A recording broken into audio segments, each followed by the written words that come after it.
Baik, terima kasih. Assalamualaikum warahmatullahi wabarakatuh. Teman-teman semua, menyambung daripada video pertama saya, di mana teman-teman ketahui saya terputus di ujungnya ya. Jadi kalau kalau nanti saya share, kemudian teman-teman buka di ujungnya kurang komplit kan tidak enak. Oke, kita akan mulai dengan pemahaman tentang 7 step of call. Kenapa ini perlu teman-teman semua ya? Karena ini bagian dari strategi ya, yang dipunyai Rekit ya untuk bagaimana meningkatkan ya capability dari masing-masing DPSR. Ya, sebelum kita mengcoaching DPSR, karena sudah saya sampaikan ke teman-teman semua bahwa ya kita harus melakukan coaching minimal 2 jam dalam sehari bersama-sama dengan DPSR agar capability atau kemampuan selling skillnya tambah. Nah, teman-teman harus mempunyai dulu nih, dibekali diri teman-teman dengan strategi yang sudah kita punya atau apa namanya tips-tips ya yang harus teman-teman lakukan saat coaching. Salah satunya adalah tentang 7 step of call. Banyak orang tahu tentang 7 step of call. Masing-masing company juga berbeda. Ada yang 13 langkah, ada yang 12 langkah. Tetapi apa yang dipunya Rekit dengan 7 step of call itu sudah sangat komplit. Dia men-summary semua langkah-langkah yang memang dipunyai atau dilakukan oleh company lain.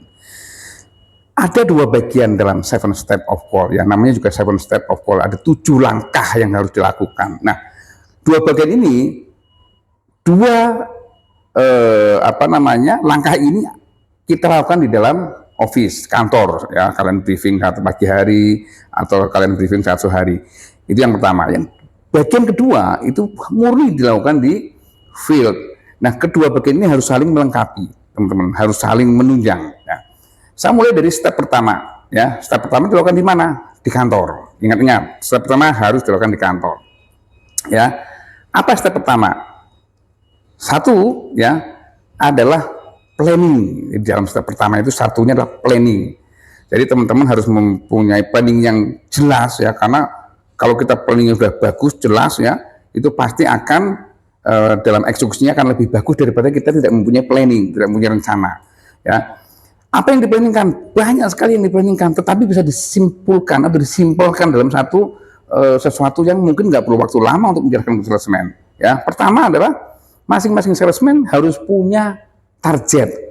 Target apa? Target harian untuk AMS-nya. Kedua, target harian untuk call-nya. Ya, ini terhubung dengan registered outlet ya, yang nanti akan disetting di dalam komputer distributor ya, yang akan kita analisa setiap 6 bulan. Ketiga, target untuk effective call. Nah, ini akan ya membuat dalam satu route ya, kalau effective call-nya sudah bagus, minimum per harinya dia bisa 15 effective call seperti yang saya targetkan. Saya yakin dari 25 target call yang kita terapkan, jikalau dalam sebulan semuanya menjadi active outlet, kita nggak akan butuh lagi yang namanya big sales. Kita nggak akan butuh lagi namanya jualan dengan modis. Atau modis kan ya, modal diskon. Itu langkah pertama. Langkah pertama, poin pertamanya adalah planning. Di dalamnya juga harus ada namanya preparation. Jadi step 1 yang saya bilang step pertamanya adalah planning and preparation. Apa sih preparation? Namanya juga persiapan. Ya, persiapan pertama, kalau sekarang kita udah pakai DMS nih, cek DMS-nya kita, cek handheldnya, cek FSA kita. Si salesman sudah ngecek. Oke, lihat apakah program-programnya sudah di-setting di dalam SFA. Itu setiap bulan ya, awal bulan tuh harus dilakukan itu. Synchronize, dicek apakah programnya sudah sesuai. Kedua, apabila ada proposal di hari sebelumnya yang akan disettingkan menjadi on invoice di SFA, cek apakah sudah tersetting. Itu persiapan itu. Ya. Setelah itu selesai, ya kita tahu targetnya berapa, tercapture dalam SFA dan sebagainya, jumlah toko yang ada di SFA sesuai dengan apa yang dipunya oleh teman-teman semua di dalam lembar ini. Ini sangat penting. Itu persiapannya harus benar-benar bagus ya. Kedua apa? Yang kedua tentu saja kita punya aksi tenteng misalkan. Siapkan apakah salesman sudah mempunyai tujuan aksi tentengnya mau ke berapa toko. Dari mana? Toko yang ada di RO, bukan toko umum, bukan. Ya, contoh soal ada wholesale, kita punya sudah dikirimi satu file oleh trade marketing dari Jakarta sana. Yang namanya apa?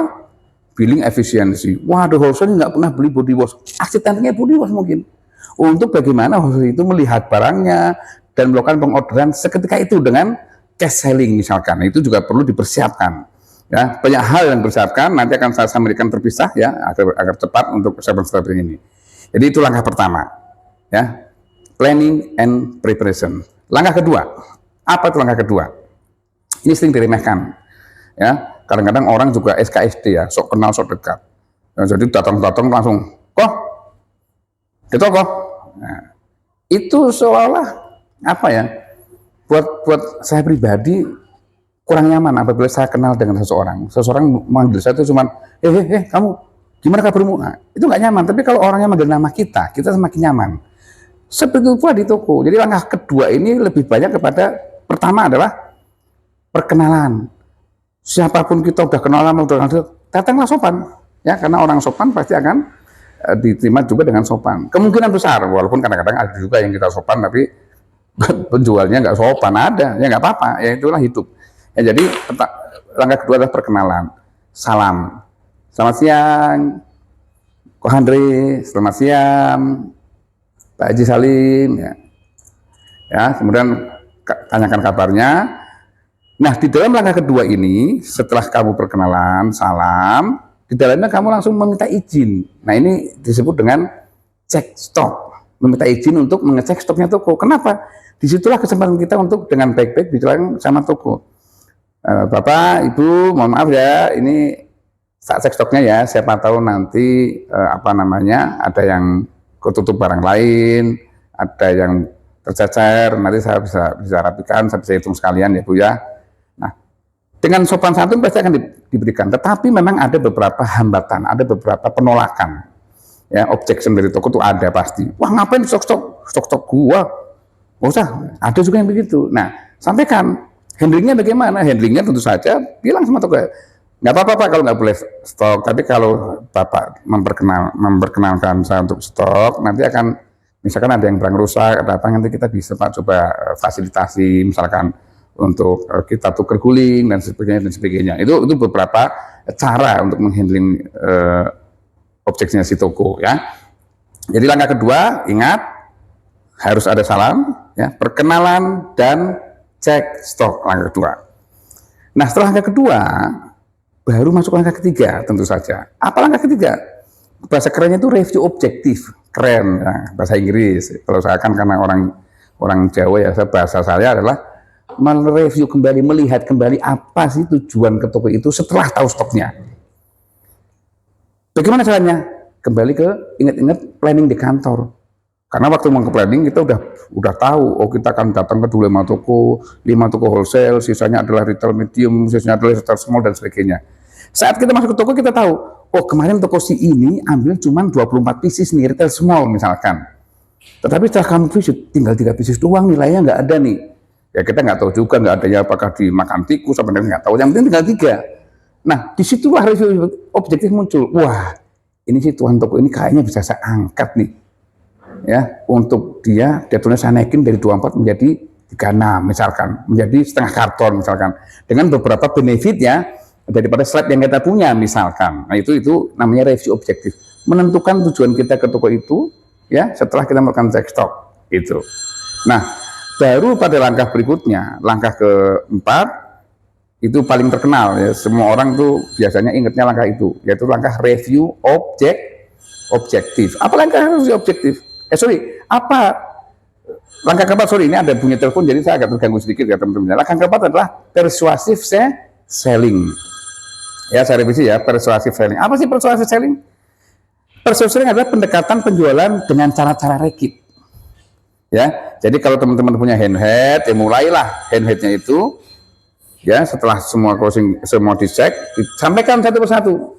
Ya, programnya apa, stoknya tinggal berapa. Ya keuntungan toko apa kalau ikuti saran si kita untuk volume yang mungkin bisa naik ya dan sebagainya. Kemudian sampaikan sampel kita apabila memang ada NPD di situ ya, atau sampaikan produk aksi tenteng kita dan sebagainya. Semua program harus dijelaskan. Ingat, apabila teman-teman ada katalog ya, jangan sampai katalog itu diberikan ke toko ya, karena katalog bagian dari tools yang harus dipersiapkan di langkah pertama tadi Ya, jadi kalau ada katalog jangan dikasih ke toko. Kenapa nggak boleh dikasih ke toko? Ya, ini juga banyak yang nggak tahu. Jadi sering saya sampaikan, siapa sih yang menentukan penjualan kita? Siapa yang menentukan toko beli siapa sih? Bukan tuan toko. Kita yang menentukan si toko itu belinya apa dan berapa. Bukan tuan toko. Kenapa? Karena tuan toko produknya banyak, ya, produknya banyak. Jadi tidak mungkin dihafal satu persatu. Tapi dengan bantuan kita, ya, si tuan toko bisa tepat melakukan order. Tapi ingat, jangan kemudian dikasih kebebasan toko, kalian kemudian toko yang pengambilannya hanya 1 karton, kalian up 5 karton, itu juga salah, ya. Itu, jadi persuasive selling itu melakukan penjualan dengan cara Reckitt, ya, dengan tool-tool yang dipunya oleh Reckitt. Baru masuk closing sales, teman-teman semua. Closing sales apa? Tentu saja namanya juga closing nutup penjualan. Kenapa ini harus dilakukan? Teman-teman harus tahu bahwa semua orang itu mempunyai sifat berbeda-beda, ya. Dalam ilmu distribusi ini, kalau toko-toko itu juga sifatnya berbeda. Ada yang egois, ya, ada yang sugestible, ada yang individualis, ya. Sugestible apa sih? Sugestible itu setelah tadi dimasuk di dalam langkah keempat, wah, iya oke. Tapi tiba-tiba berubah, itu ada, makanya harus di close. Ya, ada juga orang yang individualis. Diem, jajak ngomong ya diem aja. Nah, itu juga harus segera, jangan banyak ngomong sama dia. Nanti lama-lama dia marah kalau kita ajak ngomong terus. Nah, itu beberapa contoh sifat-sifat si tuan toko. Ya, itu harus dimengerti oleh teman-teman semua, ya.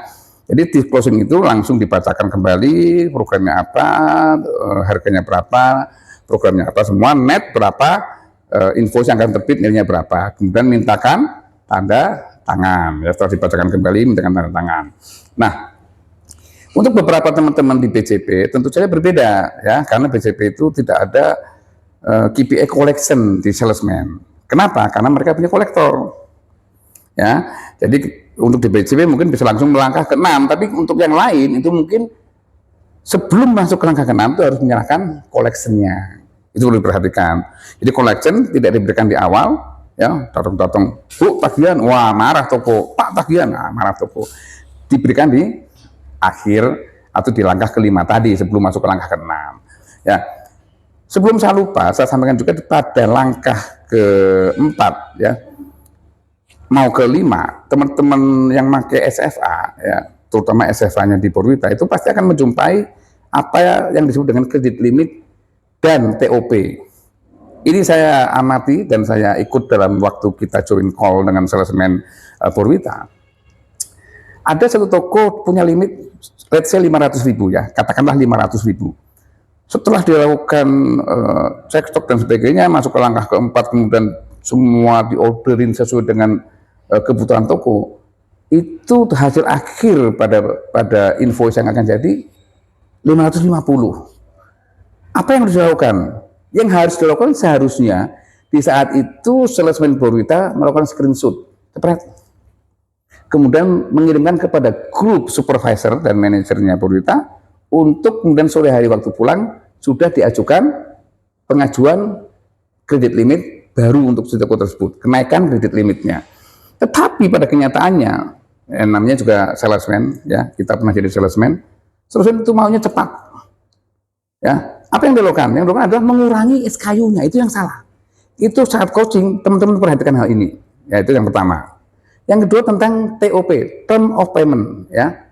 Kadang-kadang toko sudah punya limit 500 itu harus cash, padahal di Purwita tidak semuanya harus cash. Ada dua yang bisa kita dapat, dua hal yang kita dapat apabila antara cash dan kredit, ya. Kalau cash kebanyakan tuh bukan outlet yang loyal, atau kebanyakan salesman tidak membuat toko itu loyal. Kadang-kadang kunjungin, kadang-kadang tidak. Itu berdasarkan feeling salesman lah. Kayaknya barang masih udah nggak usah kunjungin. Ini yang terjadi jika cash. Tapi jika kredit, ya kadang-kadang itu juga ada bagusnya. Kenapa? Dengan kredit teman-teman salesman akan rutin mengunjungi toko-toko tersebut. Ya, jadi itu harus diperhatikan di saat langkah ke-5 closing sales, ya, untuk di BCP. Nah, untuk di luar BCP setelah langkah 5 selesai, masuk ke langkah ke-6 itu ada yang dia ngasih koleksinya dulu, baru masuk langkah ke-6. Apa langkah ke-6? Ini jarang dilakukan dan saya lihat sendiri memang jarang dilakukan. Ya, sekarang salesman kayak robot, ya nggak pakai apa namanya improvisasi. Bu, ketol apa ordernya Bu? Ya terima kasih Bu, pergi. Ya, karena ada display atau merchandising, inilah yang harus ditekankan ke salesman. Karena sebanyak kita masuk ke toko barang kita, sebanyak apapun ya, kalau nggak di display, ya nggak akan terlihat. Ya kan lihat, saya dulu waktu saya masih muda, ya tahun 90-an, kalau saya waktu display saya bagus, Sophia Latjuba mungkin senang sama saya. Mungkin sudah jadi milik saya. Tapi karena saya nggak display bagus, ya Sophia Latjuba nggak pernah lihat saya, ya akhirnya sampai sekarang saya nggak jadian sama Sophia Latjuba. Itu contohnya. Nah, baru setelah langkah 6 selesai, display selesai, merchandising selesai, duitnya sudah didapat, koleksinya, baru masuk langkah ke-7. Apa langkah ke-7? Ya pulang, itu berarti toko terakhir pulang. Langkah ke-7 dari kantor. Apa sih? Lakukanlah administrasi, ada setoran, ada ngerekap, dan sebagainya. Kalau BCP ada yang input di performa invoice-nya dan sebagainya ya. Tetapi yang penting dalam langkah ke-7 setelah administrasi adalah analisa. Ya, karena salesman harus duduk bareng dengan supervisor. Makanya saya bilang sama supervisor BCP, kalau bisa jam 3 maksimal sudah sampai kantor. Untuk mempersiapkan hal itu. Untuk diskusi dengan semua timnya. Ya, dan saya yakin apabila kita ya meyakini bahwa 7 step ini bisa membuat fundamentalnya lebih bagus lagi, ya. Kalau kita meyakini, kita kemudian pahami betul, ya, dan kemudian kita lakukan coaching kesalahan dengan cara ini, insya Allah, ya, semuanya akan lebih baik. 15 efektif call akan mudah buat kita, ya, untuk 3 bulan ke depan, dan saya berharap mungkin 3 bulan ke depan, ya, tidak hanya 15 kita dapat per hari, mungkin, ya, bisa 20, bahkan bisa 25 tokonya, semuanya akan produktif di setiap visitnya salesman. Ya, dengan proses yang betul, dengan toko yang benar, ya, saya yakin itu bisa terwujud. Ingat teman-teman, hal besar, semua hal besar dimulai dari yang kecil. Tetapi jangan salah, semua hal kecil itu berawal dari dimulai. Oleh karena itu, segeralah mulai. Ya, lakukan coaching, lakukan pembelajaran dengan diri sendiri, setiap malam ngaca, ya apa yang harus saya lakukan dan sebagainya. Saya yakin dengan memulai hal-hal kecil, step by step, saya yakin kita akan menjadi besar pada saatnya. Terima kasih, salam sukses selalu. Assalamualaikum warahmatullahi wabarakatuh.